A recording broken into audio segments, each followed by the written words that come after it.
解發生完性行為之後咧，即係有咗性行為之後咧，女性咧特別容易患有尿道炎嘅咧，同埋特別容易咧有尿急嘅情況嘅咧，呢個我諗係因為咧性行為咧就將有物體咧係入咗嗰個陰道，咁正話各位睇到嗰啲圖片咧，就係個陰道嘅頂咧就係個尿道，咁性交嘅時候咧多唔少咧都會傷害到個尿道口。亦都將外邊嘅菌帶咗入去，咁對方嘅性器官如果用花間用水洗乾淨咧，咁個菌都唔多，但係咧自己嗰個肛門啊、肛門嗰度同埋肛門附近咧係好多菌，咁所以自己都要洗乾淨。咁同埋咧，就算洗乾淨，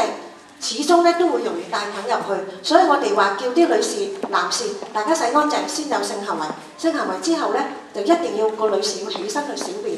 就算幾滴尿咧，都將正話嗰啲菌咧係屙翻出嚟，